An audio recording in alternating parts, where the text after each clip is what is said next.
कि सदियों पहले गुजरात से कुछ व्यापारी और सूफी संत समुद्र के रास्ते ही इंडोनेशिया आए थे। वे अपने साथ इस्लाम के विचार और इस्लाम के जीवन मूल्य भी लेकर यहां आए।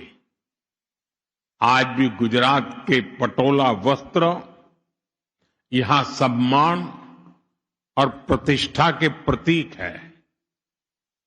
आज भी इंडोनेशिया की बाटिक कला में उनकी छाप दिखाई देती है और इसलिए ही राष्ट्रपति सुकर्णो ने भी कहा था, इंडोनेशिया और भारत के लोग रक्त और संस्कृति के संबंधों से जुड़े हैं। साथियों, ऐसा कितना कुछ है जो हमारे पूर्वजों ने साथ साथ जिया है। हम लोगों ने लंबे समय तक विदेशी शासन का सामना किया। हम दोनों ही राष्ट्र लगभग एक ही समय स्वतंत्र हुए। इंडोनेशिया 1945 में और भारत 1947 में। और जब स्वतंत्र राष्ट्र के तौर पर संप्रभुता की बात आई तो भारत संयुक्त राष्ट्र में इंडोनेशिया के स्वतंत्रता आंदोलन की मजबूत आवाज बना। उस दौर में आदरणीय बीजू पटनायक जी ने जो भूमिका निभाई, जिस तरह उन्होंने प्रधानमंत्री सुल्तान शहरीर और उपराष्ट्रपति मोहम्मद हट्टा को सुरक्षित भारत पहुंचाया, वो घटना दोनों ही देशों को और करीब ले आई। ऑनरेबल मेंबर्स, एक और बात जो हमें एक दूसरे के करीब लाती है वो है हमारा मजबूत लोकतंत्र और लोकतंत्र में विविधता। भारत दुनिया का सबसे बड़ा लोकतंत्र है, मदर ऑफ डेमोक्रेसी है, और इंडोनेशिया दुनिया की तीसरी सबसे बड़ी डेमोक्रेसी है। भारत में सैकड़ों भाषाएं और अनेक परंपराएं हैं, तो इंडोनेशिया में भी सैकड़ों भाषाएं और अनेक परंपराएं हैं। भारत में वसुधैव कुटुंबकम का मंत्र है, तो इंडोनेशिया में भिन्नेका तुंगल इक्का का विचार है।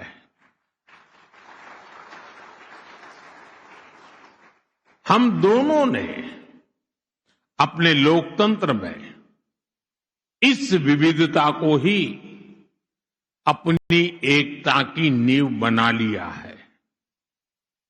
ऑनरेबल मेंबर्स, 1950 में जब भारत ने अपना पहला गणतंत्र दिवस मनाया था, उस समारोह के मुख्य अतिथि भी राष्ट्रपति सुकर्णो ही थे, और जिसका उल्लेख अभी आदरणीय स्पीकर महोदय ने किया। और उस दौर में बांडुंग सम्मेलन में राष्ट्रपति सुकर्णो और प्रधानमंत्री नेहरू ने दुनिया को यह स्पष्ट संदेश दिया कि स्वतंत्र देशों को अपने निर्णय स्वयं लेने का अधिकार है। ऑनरेबल मेंबर्स, लोकतंत्र की ताकत क्या होती है? इंडोनेशिया ने ये रेफॉर्मेसी के जरिए दुनिया को दिखाया है। पिछले 2 दशकों में इंडोनेशिया की अर्थव्यवस्था तेजी से आगे बढ़ी है और करोड़ों लोग गरीबी से बाहर आए हैं। भारत का लोकतांत्रिक अनुभव भी यही कहता है। आज भारत दुनिया की सबसे तेजी से बढ़ती अर्थव्यवस्था है और हमारे यहां भी पिछले 1 दशक में 25 करोड़ से ज्यादा भारतीय गरीबी से बाहर आए हैं।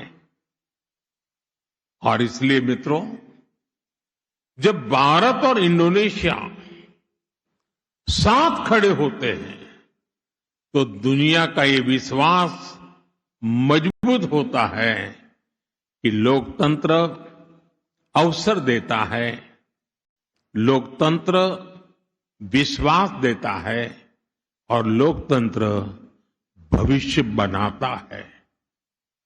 और मुझे अटूट विश्वास है हमारे ये लोकतांत्रिक मूल्य और साझा आकांक्षाएं भारत इंडोनेशिया संबंधों को नई ऊंचाइयां तक ले जाएंगे।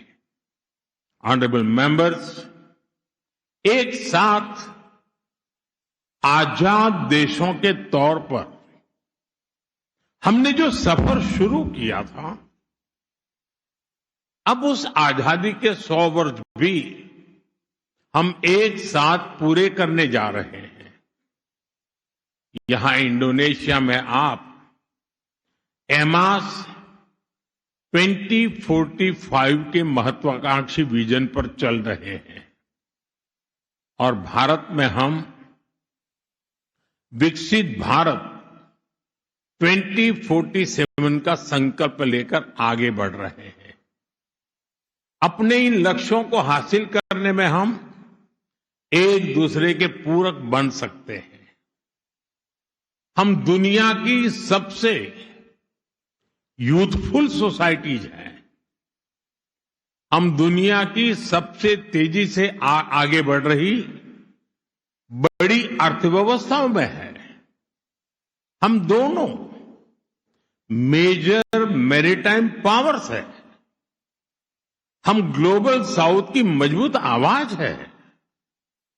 हम प्राचीन सभ्यताएं भी हैं और भविष्य के लिए नेचुरल पार्टनर्स भी हैं।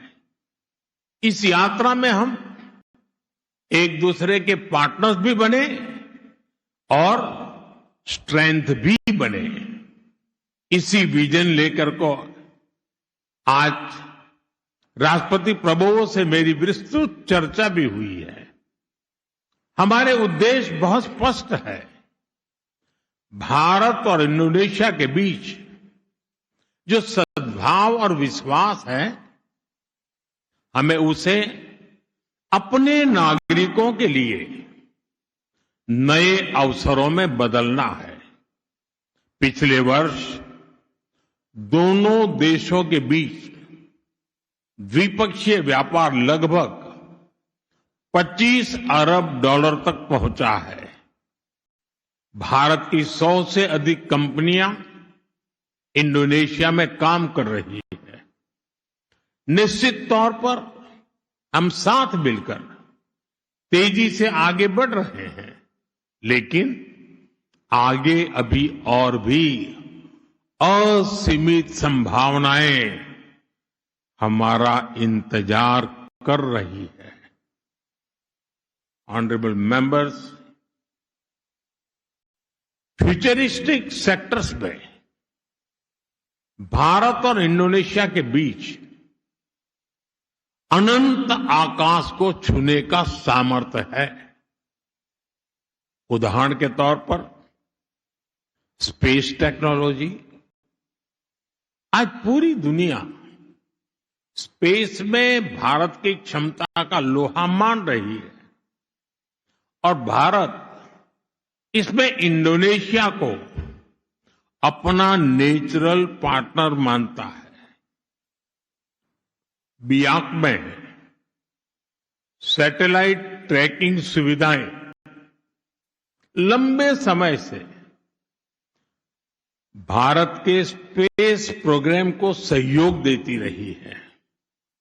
भारत ने भी इंडोनेशिया के कई सैटेलाइट लॉन्च किए हैं और कैपेसिटी बिल्डिंग में अपना योगदान दिया है। अब इस सहयोग को और आगे ले जाने का समय है। सैटेलाइट एप्लीकेशंस में हम साथ काम कर सकते हैं।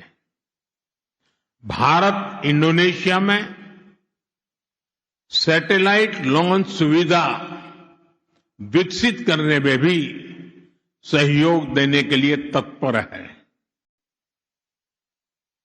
साथियों, हमारी समृद्ध समुद्री विरासत को सहेजने के लिए हम 5000 साल पुराने पोर्ट सिटी लोथल में नेशनल मैरीटाइम हेरिटेज कॉम्प्लेक्स बना रहे हैं।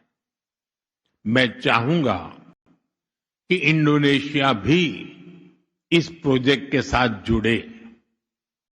ऑनरेबल मेंबर्स, आतंकवाद जैसे विषयों पर भारत और इंडोनेशिया दोनों की एक राय रही है। पिछले वर्ष पहलगाम में जब जघन्य आतंकवादी हमला हुआ, इंडोनेशिया तब भारत के साथ मजबूती से खड़ा रहा।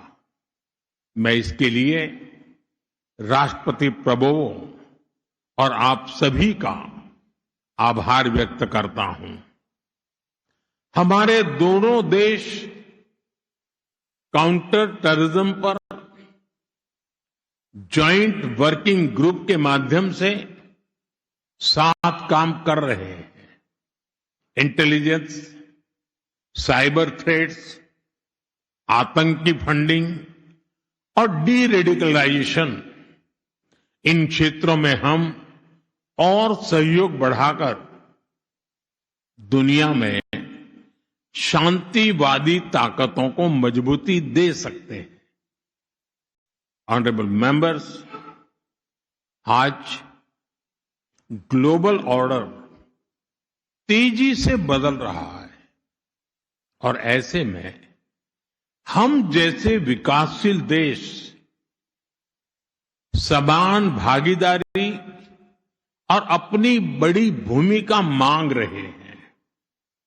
इस वैश्विक परिदृश्य में भारत का स्पष्ट मानना है, यूएन सिक्योरिटी काउंसिल में रिफॉर्म को और टाला नहीं जा सकता। 2022 में इंडोनेशिया की G20 अध्यक्षता और 2023 में भारत की G20 अध्यक्षता दोनों ने विकासशील देशों की प्राथमिकताओं को वैश्विक चर्चा के केंद्र में लाने का प्रयास किया। इंडोनेशिया की बेबास एक्टिव की परंपरा और भारत का स्ट्रेटेजिक ऑटोनॉमी के लिए कमिटमेंट वैश्विक विषयों पर हमें साथ खड़े होने के लिए मजबूत आधार देते हैं। भारत फ्री, ओपन और इंक्लूसिव इंडो पैसिफिक का प्रबल समर्थक है। भारत इंडो पैसिफिक में फ्रीडम ऑफ नेविगेशन की बात करता है। इसके लिए हमने आसियान को केंद्र में रखा है। हमारी एक्ट ईस्ट पॉलिसी भी आसियान सेंट्रिक है। भारत और आसियान की कॉम्प्रिहेंसिव स्ट्रेटेजिक पार्टनरशिप लगातार आगे बढ़ रही है। इसलिए बहुत आवश्यक है कि भारत और इंडोनेशिया इस दिशा में निरंतर काम करते रहे। ऑनरेबल मेंबर्स, हमारे सामने एक और बड़ा अवसर है। पिछले वर्ष इंडोनेशिया ब्रिक्स का पूर्ण सदस्य बना है। इस वर्ष भारत ही ब्रिक्स की अध्यक्षता कर रहा है। ब्रिक्स का ये मंच और अधिक व्यवहारिक हो, अधिक संतुलित हो, ग्लोबल साउथ की जरूरतों के प्रति और अधिक संवेदनशील हो, हम इसके लिए साथ मिलकर काम कर सकते हैं। ऑनरेबल मेंबर्स, आज इंडोनेशिया के सभी पार्लियामेंट मेंबर्स के सामने मैं भारत इंडोनेशिया साझेदारी के एक नए युग का आह्वान करता हूं। गंगा और महाकाम की धाराओं की तरह हमारी सभ्यताओं ने सदियों से विचारों, आस्था, व्यापार और संस्कृति को जोड़ा है। आज उसी ऐतिहासिक प्रवाह को भविष्य की नई ऊर्जा देने के लिए मैं आप सभी के समक्ष गंगा महाकाम विजन प्रस्तुत करना चाहता हूं। ये विजन हमारी साझेदारी को केवल वर्तमान की आवश्यकताओं तक सीमित नहीं रखता,